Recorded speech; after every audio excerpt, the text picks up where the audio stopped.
부활하신 예수님의 주시는 평강이 여러분에게 있기를 바랍니다. 오늘은 잘 아시는 것 같이 예수님의 부활을 기념하는 날입니다. 예수님이 오늘 정확하게 부활하신 것은 아닙니다. 약 2000년 전 어느 날 부활하셨습니다. 예수님은 부활하신 후 약 40일 동안 제자들과 함께 계시다가 승천하셨습니다. 지금은 하나님 보좌 우편에서 하늘과 땅의 모든 권세를 가지고 다스리시며 성령으로 우리와 함께 하십니다. 예수님의 부활 사건이 오늘 우리에게 주는 의미는 무엇일까요? 하나님은 예수님의 부활을 통해서 우리에게 어떤 은혜를 주십니까? 첫째로 우리를 격려하십니다. 우리가 사는 세상은 만만하지 않습니다. 호락호락하지 않습니다. 세상 속에 살아가는 성도의 삶도 마찬가지입니다. 제대로 신앙생활하고 바르게 신앙생활하는 것이 결코 쉬운 일은 아닌 것 같습니다. 예를 들면 요셉은 보디발 아내의 유혹을 거절했습니다. 그런데 누가 상 주고 박수 치고 까미납니다. 까도 믿음만 나오는 남자다. 그렇게 하면 얼마나 좋겠어요. 그런데 누명을 쓰고 감옥에 들어갔습니다. 옛날에는 그런 일이 있고 지금은 없을까요? 아닙니다. 바른 말하고 옳은 말하고 그렇게 좋은 말 한마디 하면 온 세상이 죽이려고 달려듭니다. 이 시대는 너 악이여 내 선이로다. 동성애 너 무슨 안락사 뭐 낙태 그런 걸 자꾸 합법화시키려고 하는 이런 시대에 너 악이여 옛날에는 악이여 하는 그런 내 선이로다 하는 이런 시대에 내가 너 악이여 너는 악이로다 하면 세상은 그 사람 참 속 좁네 혐오주의자네 자기만 의로운 척하네 무식하다 포용력이 없다 융통성이 없다 세상 물정 모른다고 하기도 합니다. 하나님 앞에서 바르게 산다고 살았는데 예상치 못한 반응이 나타날 때 연약한 사람은 당황하기 싫습니다. 이게 아닌데 내가 제대로 믿고 있는 것일까? 내가 지금 바른 길을 가고 있는 것일까? 그런 생각이 들게 됩니다. 그냥 묻혀서, 얹혀서, 엎혀서 같이 가면 아무 문제 없을 건데 괜히 나섰다가 이렇게 고생하고 나뿐만 아니라 가족들도 고생하고 교인들도 고생하고 있지 않은가? 인간인지라 그런 생각이 들 수 있습니다. 그러면 끝까지 계속하기 어렵죠. 양보하거나 타협할 수 있습니다. 그 갈바와 도요교 목사님도 그 조실 부모하고 삼촌 집에 있었는데 멀리 가서 오니까 삼촌이 동경제대 가라 하는데 예수님 만나고 신학교 간다니까 그 삼촌이 하니까 그 집에 모이고 나왔죠. 나와가지고 바로 그렇게 쭉 간 게 아니라 갈등이 많았대요. 굶고 죽고 배고프고 아프고 이러니까 내가 잘못 결정했나? 다시 삼촌 집에 들어갈까? 이런 생각을 합니다. 사람이지 누구나 다 그런 생각할 수 있습니다. 예수님이 부활하신 사건은 우리가 이런 삶을 살아갈 때 내가 정말 결단 잘못했나? 내 혼자는 고생해도 괜찮은데 가족까지 무슨 고생이고 이런 생각을 할 수가 있다는 거예요. 이런 의심과 불안 속에 끌려가는 연약한 인생에게 확신과 담대함을 줍니다. 예수님이 죽었다, 무시, 멸시, 침뱉음, 조롱당하고 무덤 속에 죽었다가 하나님께서 다시 살리셨다. 이 말은 안 해도 그 메시지가 억수로 큰데 그 무슨 말이냐면 너 말씀대로 산다고 힘들지 네가 잘못해서 그런 것이 아니야. 세상이 자기에게 속하지 않았다고 미워하는 거야. 너만 그런 일 당한 것 아니야. 신앙 선진들을 봐라. 요셉을 보고 다윗을 보고 예레미야를 보고 다 봐라. 하나님 앞에 바르게 살려고 하다가 감옥까지 안았니? 그것입니다. 그러나 그것만 가지고는 부족하죠. 요셉이 계속 감옥에 갇혀 있다가 슬슬 죽었다면 우리 마음이 어떨까요? 예수님이 멸시 천대 받으시고 십자가에 죽임 당하시고 그 후로 아무 일도 일어나지 않았다면 우리의 마음이 어떨까요? 뭐 바르게 살아도 별 수 없네 그런 생각이 들지 않을까요? 예수님처럼 예수님의 제자로 살 용기가 안 생길 겁니다. 물론 예수님이 내 죄를 대신해서 죽으신 것은 감사한 일이지만 아직 무덤 속에 그대로 계신다면 안타깝겠죠. 우리는 연약한 인생이기 때문에 더 큰 확신이 필요합니다. 하나님께서 요셉을 감옥에서 나오게 하시고 그리고 총리가 되어서 기근에 처한 애국과 가난을 구원하게 하셨습니다. 그의 별명은 사바낫 바네아인데 요즘 말로 옮기면 구원자라는 의미죠. 하나님께서 예수님을 무덤에서 나오게 하시고 예수님에게 하늘과 땅의 모든 권세를 주시고 다스리게 하시고 세상을 구원하게 하셨습니다. 하나님께서 요셉을 감옥에서 나오게 하시고 그를 구원자로 삼으신 것은 그가 신앙생활을 제대로 잘 해왔음을 지지하고 격려하는 것으로 볼 수 있습니다.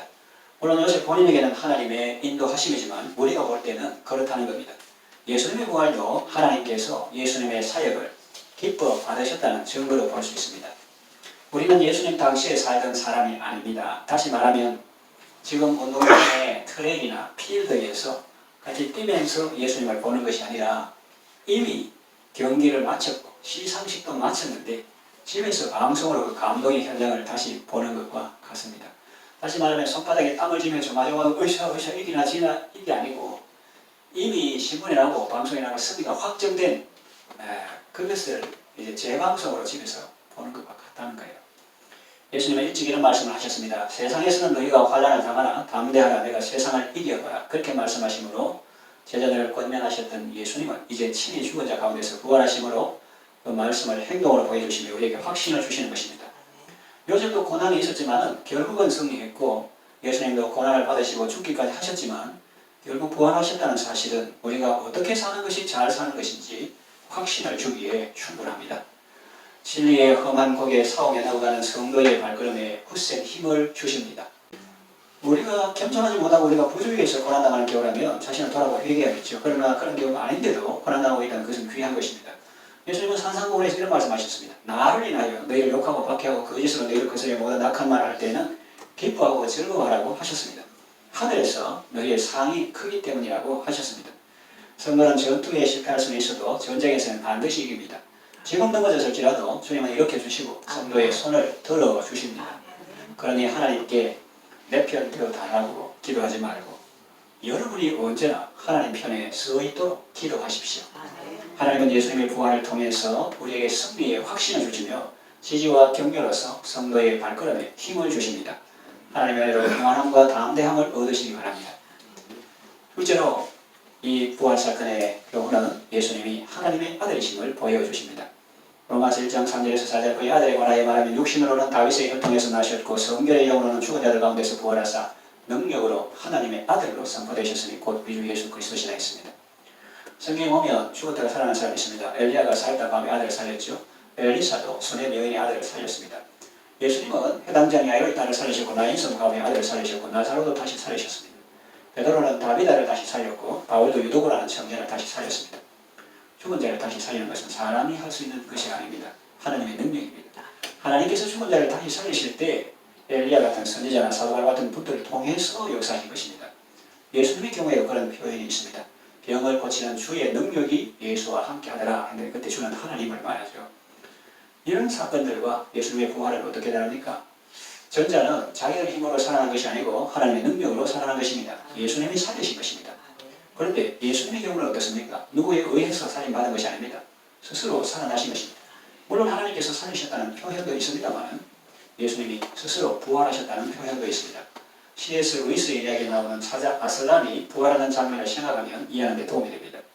과학적으로 이해하려면 어렵겠지만 성령께서 깨달음을 주시면 믿음으로 알 수 있습니다.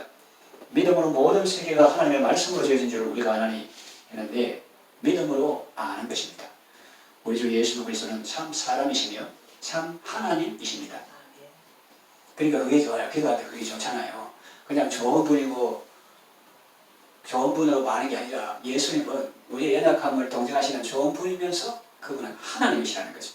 능치 못한 것이 없습니다. 하나님은 예수님의 부활 사건을 통해서 우리에게 하나님의 능력을 보여주시며 나아가 그 예수님이 바로 하나님이심을 우리에게 보여주십니다. 도마는 부활하신 예수님을 직접 보고 나의 주시며 나의 하나님이시라고 고백했습니다. 여러분도 하나님의 은혜로 예수님을 나의 주로 나의 하나님으로 모시고 승리하는 삶을 살아가시기를 바랍니다.